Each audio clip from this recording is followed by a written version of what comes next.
Hi நண்பர்களே, எல்லாரும் எப்படி இருக்கீங்க? ஹாய் என்னுடைய தங்க பிள்ளைகளே, எல்லாரும் எப்படி இருக்கீங்க? இப்போ அம்மா எங்கே இருக்கேன் அப்படின்னு தெரியுதா?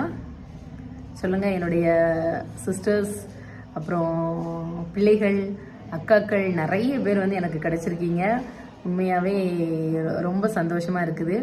இப்போ நான் எங்கே இருக்கேன்னா நம்மளுடைய ஜேசுரதி அம்மா ஹோமில் வந்து இருக்கிறேன். இப்போ வந்து நம்மளுக்கு வேலை எவ்வளோ போயிட்டுருக்கு அப்படின்னா, வெளியே வந்து 1, 2 சைடு வந்து பூசியிருக்காங்க. அதுக்கப்புறம் உள்ளே கொஞ்சம் பூசியிருக்காங்க. ஓகேவா? உள்ளே பூசியிருக்காங்க. அதுக்கப்புறம் இன்னும் அந்த சைடு பூசணும். அப்புறம் ஃப்ரண்ட்டில் இன்னும் வந்து ஒர்க் இருக்குது. இன்னும் ஒரு 1 மந்த் நம்ம ஈஸ்டருக்குள்ளே வந்து நம்மளுக்கு வந்து ஒர்க் வந்து கம்ப்ளீட் ஆயிரும். ஓகேவா? ஸோ ஸ்கூலுக்கு போயிட்டு வந்து ரொம்ப நாள் ஆயிட்டு பார்க்கல. ஒரு 10 டேஸ்க்கு மேலே இருக்கும் நம்ம வீட்டு சைடே வந்து.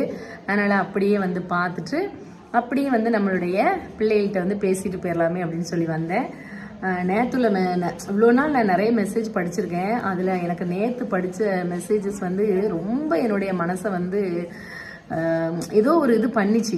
அதாவது நிறைய பேர் வந்து உங்களுடைய வீடியோவை பார்த்துட்டு தான் தூங்கணும்னு இருக்கேன், அதாவது நீங்கள் எப்படி இருக்கீங்க, உங்களுடைய அப்டேட் வந்து தெரிஞ்சுக்கணும், சேஃபாக இருக்கீங்களா அப்படின்னு சொல்லிட்டு. இப்போ வந்து நம்ம எங்கேயாவது ஒரு இடத்துக்கு ஊருக்கு போகிறோம், இல்லை பிள்ளைங்க ஸ்கூலுக்கு போகுதுனாலும் நம்ம வந்து நம்ம பிள்ளைங்க வந்து நல்லபடியாக போய் சேர்ந்துருக்கோம் அப்படின்னு வந்து நம்ம நினைப்போம். டீச்சர்ஸ்ட்டை வந்து உடனே டெய்லி ஃபோன் பண்ணி வந்துட்டாலாம் நம்ம கேட்க மாட்டோம். ஆனால் நம்மளுக்கு தெரிஞ்சவங்க, நம்மளுடைய உறவுகள் வந்து நம்ம ஊருக்கு, நம்ம தெரிஞ்சவங்கள நம்ம ஃபேமிலியில் உள்ளவங்க ஒருத்தவங்க வந்து வெளியூருக்கோ எங்கேயோ போகும்போது, ட்ராவல் போகும்போது நம்ம என்ன பண்ணுவோம் அப்படின்னா, கால் பண்ணி போகிற வேண்டிய இடத்துக்கு சேஃபாக போய் சேர்ந்துட்டியா, திருப்பி வரும்போது பார்த்து வா அப்படின்னு வந்து நம்ம சொல்லி பேசுவோம்.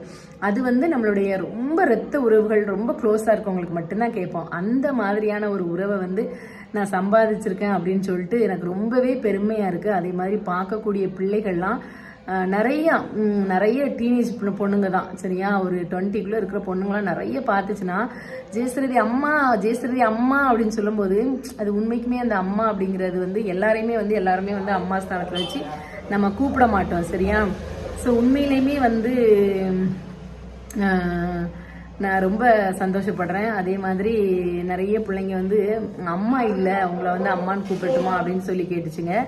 அப்புறம் நிறைய பிள்ளைங்க வந்து அம்மா நாங்களும் தூத்துக்குடியில் இருக்கவங்களும் மெசேஜ் பண்ணியிருந்தாங்க. அதுக்கப்புறம் மற்ற ஊரில் இருக்க பிள்ளைங்களும் எங்கள் வீட்டுக்கு வாங்க, நாங்கள் வந்து பார்த்துக்குறோம், நாங்கள்லாம் வந்து பாசத்துக்காக ஏங்கிட்டு கிடக்கோம் அப்படின்னு சொல்லிட்டுலாம் நிறைய பேர் பேசினாங்க. எனக்கு உண்மையிலையுமே வந்து உங்கள் எல்லாரையுமே வந்து பார்க்கணும், பேசணும்னு தான் ஆசையாக இருக்குது.